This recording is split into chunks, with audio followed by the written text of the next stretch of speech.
గోదావరి వరదల కారణంగా వివిధ జిల్లాల్లో పంట నష్టం ఈసారి అంచనాలకు మించి పెరిగింది. పోటెత్తిన వరదలతో కోనసీమ లంక గ్రామాలు అతలాకుతలమయ్యాయి. 60కి పైగా లంక గ్రామాలు గోదావరి ఉగ్రరూపానికి జలదిగ్బంధంలో చిక్కుకున్నాయి. వరద ముంచెత్తడంతో పంటలన్నీ నాశనమయ్యాయి. రైతులు దిక్కుతోచని స్థితిలో పడ్డారు. కోనసీమలో వరద రైతుల కష్టాలపై ప్రత్యేక కథనం ఇప్పుడు చూద్దాం.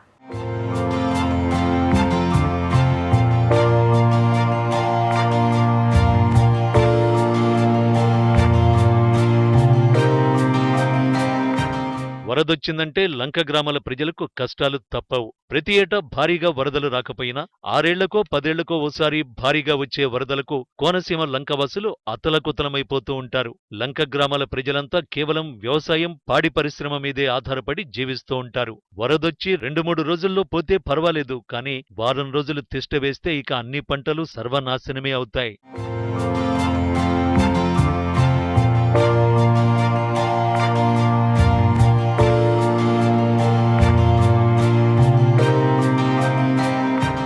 ఒక్కో ఏడాది గోదావరి ఉగ్రరూపం దాల్చి ఊళ్లను సైతం ముంచెత్తుతుంది. ప్రస్తుతం వరదలు కొబ్బరి తోటలకు మేలు చేస్తాయి, కానీ మిగిలిన పంటలన్నింటికీ నష్టం కలిగించాయి. కౌలుకు భూములు తీసుకుని వరి, అరటి, కూరగాయ తోటలు, బొప్పాయి, పూల తోటలు ఇలా అనేక పంటలు పండించడంతో పాటు పాడి పశువులను ఎక్కువగా పెంచుతూ ఉంటారు. పాడితోనే లంకవాసుల్లో చాలా కుటుంబాలు జీవనం సాగిస్తూ ఉంటాయి. అలాంటి జీవన విధానంపై ఈసారి గోదారమ్మ పిడుగుపడినట్టు విరుచుకుపడింది. కౌలు చేస్తుండే 1 ఎకరాలు బొబ్బాసి, అరటి, పువ్వుల తోటలు ఉన్నాయి. మొత్తం అన్ని మునిగిపోయి అయ్యి అంటున్నారు, ఇవి అంటున్నారు, కానీ రాస్తామంటున్నారా? ఇవి వచ్చి ఆ చేనుగలకి రాస్తారా? కానీ కౌలు రైతులు అన్నవాడికి మాత్రం ఎవరికి మాత్రం రాయట్లేదండి.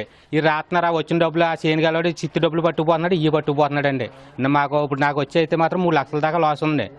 మళ్ళీ పంట వేయాలంటే ఇప్పుడు 1 లక్ష రూపాయలు చేతితో పట్టుకోవాలండి. నేను బొబ్బాసి, అరటి, పువ్వుల తోటలు, కూరగాయలు వేస్తామండి. ఈ ఆఫీసులు కానీ ఎవరికైనా ఇప్పుడు అయితే మాత్రం ఎవరు రాలేదండి. ఇప్పుడు మటుకి ఈ ఆహారాలు అంటున్నారు, అయ్యి అంటున్నారు, ఇవి అంటున్నారు, కానీ ఇప్పుడు ఏమీ అందలేదండి. 2 గుంటల సేను పంట పోయిందండి. నాకు రూపాయి వచ్చే ఆధారం లేదండి. రెక్కల మీద అండి కౌలు పొలం చేస్తున్నానండి బాబు. ఆకుకూరల పంట అండి బాబు. ఆకుకూరలో చేతికి రూపాయి వచ్చింది లేదండి. రెక్కల మీద ఉంటున్నామండి బాబు. మేము వరద వచ్చండి వారం అయిందండి. ములుగుతానే ఉందండి. అలా ములుగుతానే ఉందండి. అలా రూపాయి వచ్చే ఆధారం లేదండి. ఉగ్రరూపం దాల్చి త్వరగా తగ్గినట్టే తగ్గి తిరిగి పోటెత్తింది వరద. దీంతో 10 రోజుల వరకు గ్రామాలు జల దిగ్బంధంలో చిక్కుకుపోయాయి. పంటలు మునిగిపోయి కుళ్లిపోయాయి. పశువులకు దాణా లేక ఏటిగట్లపై దిగాలుగా పడి ఉన్నాయి. గడ్డి లేకపోవడంతో పాలిచ్చే గేదెలు పాలివ్వడం తగ్గించేశాయి. ఇళ్లలో ఉన్నవారికి నిత్యావసరాలు అందక ఇక్కట్లు పడుతున్నారు. గ్రామాలకు గ్రామాలు 4-5 అడుగులకు పైగానే జల దిగ్బంధంలో చిక్కుకుపోయాయి. కనీసం అంత్యక్రియలు చేయడానికి కూడా 6 అడుగుల స్థలం దొరక్క లంకల్లోని వరద బాధితులు అష్టకష్టాలు పడుతున్నారు. లంక గ్రామాల ప్రజలను ప్రభుత్వం ఇంతవరకు ఏ విధంగానూ ఆదుకోలేదని బాధిత రైతులు, ప్రజలు వాపోతున్నారు. కరెంటు కూడా లేని ముంపు ఇళ్లలో విషసర్పాల భయంతో బిక్కుబిక్కుమంటూ బతుకుతున్నారు. ఉన్న పాడిగేదెలను ఏటిగట్టుపై కట్టేసి వాటికి కాపలాగా రైతులు గట్లపై పడుకుంటున్న దుర్భర పరిస్థితులు ఏటిగట్లపై దర్శనమిస్తున్నాయి. ఇక్కడ పంటలన్నీ కూడా అంటి తోటలు, వంగ తోటలు, నర్సరీలు ఈయనండి. ఇక్కడ గులాబీ తోటలు ఉన్నాయండి. మామూలుగా పువ్వులు ఇవన్నీ ఉంటాయండి. ఇక్కడ కూరగాయలు ఈయనండి. అన్నీ కొద్దిగా 2 సార్లు వచ్చింది. దాని మీద నష్టమైందండి. ఎక్కువ అన్నీ పోనీయండి. అంటి తోటలో ఇంకా 5 అడుగుల లోతులో ఉండిపోయాయండి. మామూలుగా 10 అడుగుల లోతులో కొన్ని ఉంటాయండి. వారం రోజులు మట్టి ఉంటున్నాయండి. ఇలాగా పని చేయమండి. గాల్లో అన్నీ కూడా పోతాయండి. ఆ చెట్లు అంతా పని చేయమండి. ఆ లంకలోంచి తోకొచ్చి ఈ ఏళ్ళకి వారం అయింది మేము తోకొచ్చి ఇక్కడికి. కానీ అప్పటి నుంచి కూడా మాకు ప్రభుత్వం ద్వారాగానే ఏ విధమైన ఆధారు ఈ దోళ్ళకు కానీ మాకు కానీ ఏ విధమైన ఆధారు మాకు ఇప్పుడు మట్టికి ప్రభుత్వం ద్వారా నుంచి ఏ సహకారం కూడా మాకు అందలేదు. అరటి తోటలో బొబ్బాయి, కంద ఇటువంటి కూరగాయ పంటలన్నీ కూడా నీట ములిగి అంతా కూడా పాడైపోయిందండి. మేత ఈ దోళ్ళకి ఏ విధమైనగా మాకు ప్రభుత్వం వారు అందజేయలేదు.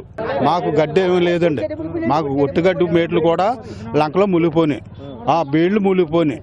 ఇవన్నీ ములిగిపోయాక ఇంకా అక్కడెక్కడ మేము ఆడుకుని తెచ్చుకుని ఏదో ఒక కట్టగడ్డి తెచ్చుకుని అందరం పంచుకుంటున్నాం. మరోవైపు కరోనా బాధితులు కూడా వరదలలో ఇక్కట్లకు గురవుతున్నారు. వారిని ఆస్పత్రికి చేర్చేవారు లేక అవస్థలు పడుతున్నారు. తమకు ప్రభుత్వం నుంచి ఎలాంటి సహకారం అందడం లేదని వాపోతున్నారు. వరదలు ముంచెత్తడంతో కౌలు రైతులు తీవ్రంగా నష్టపోయారు. పరిహారాలు కౌలు రైతులకు కాకుండా పట్టాదారులకు చెల్లిస్తుంటే కౌలు రైతులు నష్టపోయే ప్రమాదం ఉందని ఆవేదన వ్యక్తం చేస్తున్నారు. వరదలు తీసిన తర్వాత కూడా కొన్నాళ్ల పాటు తిరిగి పంటలు వేయడానికి ఉండదని, పొలాల్లో వేసిన మేటలు తొలగించుకోవడానికి కూడా వ్యయ ప్రయాసలు పడాల్సి వస్తోందని రైతులు చెబుతున్నారు. ప్రస్తుతం వరద గోదావరి రెండో ప్రమాద హెచ్చరిక స్థాయిలో ప్రవహిస్తూ ఉండడంతో కోనసీమలోని గౌతమి, వశిష్ఠ, వైనతేయ గోదావరి పాయలు పొంగి ప్రవహిస్తూనే ఉన్నాయి. మరో 4-5 రోజుల వరకు వరద పూర్తిగా తగ్గుముఖం పట్టదని రైతులు వాపోతున్నారు. శుభ్రం పంటలన్నీ నాశనమైపోయినాయండి. అట్టి తోట, దొండపోదులు, కనకాంబరం మొత్తం శుభ్రంగా అన్నీ వెళ్ళిపోయినాయండి గోదావరికి. అప్పుడే 6 రోజులు అండి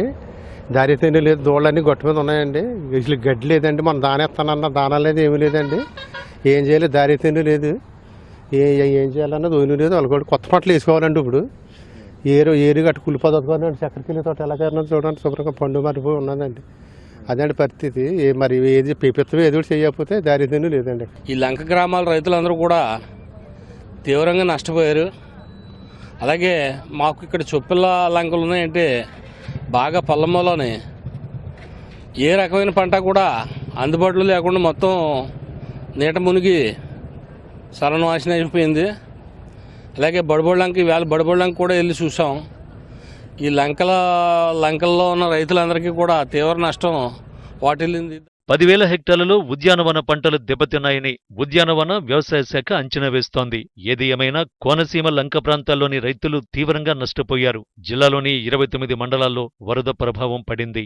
ఆలమూరు మండలం బడుగువాని లంకలో నష్టపోయిన పంటల తీరు చూస్తుంటేనే జరిగిన నష్టాన్ని అంచనా వేయొచ్చు. రైతుల బాధలు వర్ణనాతీతంగా ఉన్నాయి.